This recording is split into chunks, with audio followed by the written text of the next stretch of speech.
ahead, Dylan. Sorry. Go ahead, Dave. I was going to say, if we're being real, I mean, we had just an insane year last year, I think, where everything that could happen happened. The only thing missing from the slate here is an alien invasion. Yep. I don't know what else could happen. And the discovery was an accident. Dave Both Sides Pro is here to explain all of this for us. This is a strange one, huh? This is a strange one. Well, if you dig deeper into the big pandemic bill and spending package passed late last year, you'll see an unusual demand. Yes, U.S. intelligence agencies have less than 6 months to tell Congress what they know about unidentified aerial phenomena. Antarctica, a continent that has captured our imagination for centuries, this land of extremes is famous for keeping its secrets. A British team of scientists has unraveled a new one. And scientists who bored a hole through an Antarctic ice shelf have discovered new species living in total darkness on the seabed. But the British Atlantic Survey's accidental discovery of sea life has challenged our understanding of Antarctica. One of the study's authors said he never expected to find such creatures living so far from daylight. And they found little sponges as well on this rock, and they were just dumbfounded because how could this survive? It's 160 miles away from an open ocean where it could achieve any light at all. Again, it's thousands of feet down. It's probably 4,500 to 5,000 feet down. They found bacteria, sponges, and animals with a stalk-like head, which could be a form of predator known as a hydroid. We are taking you into the deep on the search for the giant squid. It's a deep ocean creature, it's elusive, and it more than lives up to its name. For the first time, the giant squid was captured on video in U.S. waters. This happened in the Gulf of Mexico.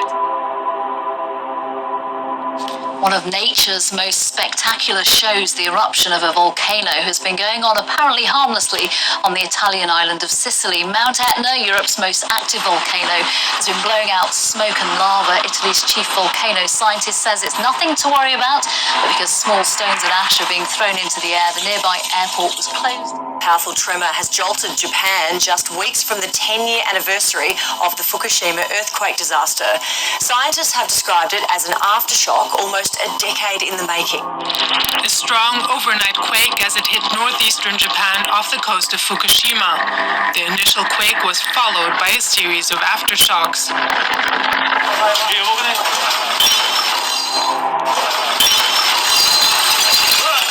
A 7.3 magnitude earthquake rippling across Japan. The shaking so violent, it cut power to 1 million households, started fires, and set off sprinkler systems flooding this train station. More than 100 people were injured, most at home as items not bolted down rattled and fell. The earthquake's epicenter was just 70 kilometers off the Fukushima coastline. The tremors felt in Tokyo and even further south. It hit almost 10 years to the day since the devastating 9.0 magnitude quake. As residents began cleaning up the aftermath, officials are calling on people to remain on the alert for further aftershocks in the coming weeks. West Africa is facing a resurgence of Ebola, the first since the end of a 2016 outbreak, which killed more than 11,000 people.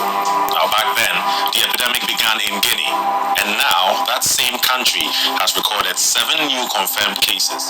The new cases are in the Nizirokar region, the same place where Guinea's last epidemic started.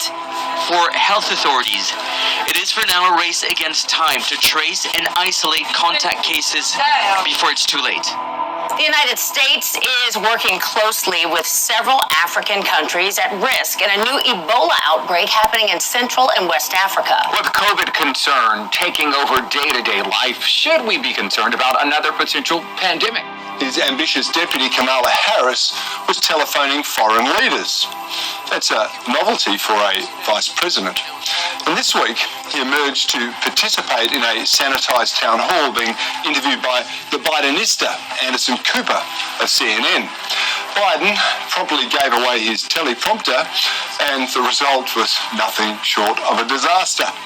A lot of people don't know how to register. Not everybody in the community, in the Hispanic and the African American community, particularly in rural areas that are distant and or inner city districts, know how to get online to determine how to get in line for that COVID vaccination. Well, what a way to offend almost all of your voter base. Anyway, it was capped off by Biden admitting he doesn't really know where he is a lot of the time, and he actually needs to ask his his wife, where he is when he wakes up in the morning. Over the years, over your career, you've already spent a great deal of time at 1600 Pennsylvania Avenue. Except now you're living there and you're president. It's been 4 weeks. What's it like? How's it different? I get up in the morning, look at Jill and say, where the hell are we? Well, he should get some marks, because that was probably the most honest thing he said during the entire event. Now, I'm not here tonight to highlight the mental impairment of Joe Biden. It's too easy. And it's not his fault. But he did run for office knowing that the decline in his capacity was accelerating. And so did the media, and so did the Democratic Party. Yet they all chose to cover it up. Annie Rose Ramos caught up with Maryland's UFO Network for their take on this upcoming report. Mark Gershny remembers his first sighting like it was yesterday. I looked up at the sun, and right under the sun was a black UFO. It was the standard saucer shape with a little dome on the top. It happened while he was with his son. He couldn't see it, but I could see it as clearly as the nose on your face. Since then, he's had multiple sightings.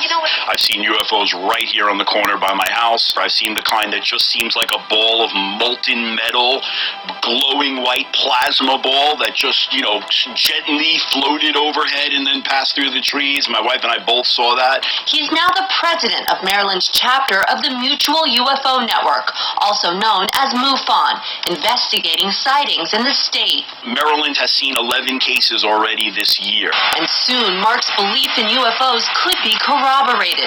As part of the COVID-19 relief and spending bill, intelligence agencies have less than 6 months to tell Congress what they know about UFOs. If it's something outside this planet, that might actually be better than the fact that we've seen some technological leap on behalf of the Chinese or the Russians or some other adversary. But for Mark, he hopes this report will shed light on what may loom in our universe.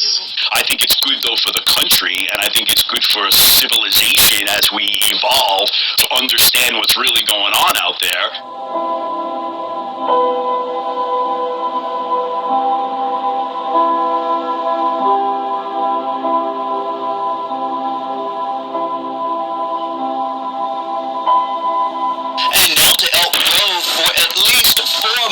Now, did you hear that? Neighbors have been reporting loud booms at night. Keep in mind, police have made multiple arrests, but another explosion happened today near a church. A flash of light in the sky, followed by a ground-shaking boom.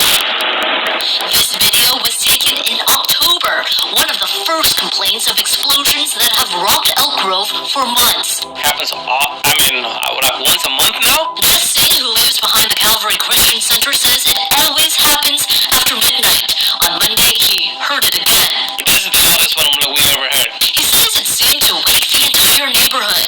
The Elk Grove Police Department says investigators found evidence of the explosion in the area and are working to determine what caused it and who's responsible. The explosion's an ongoing problem, keeping the department busy despite numerous arrests.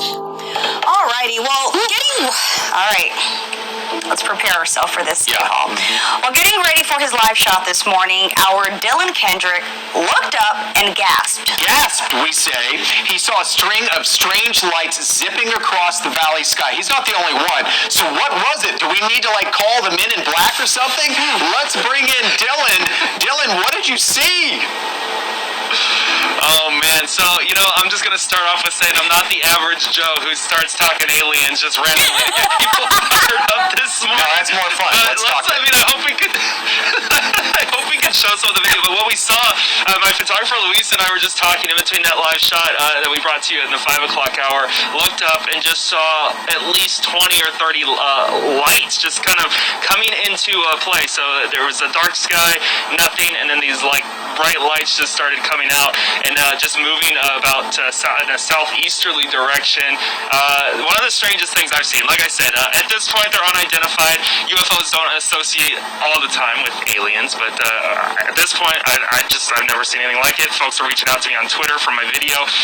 It was spotted out in California, which tells us these aren't airplanes, they're not drones, but wow guys, I mean, you guys can chime in. You've seen the video too. Just let everyone know at home I'm not crazy.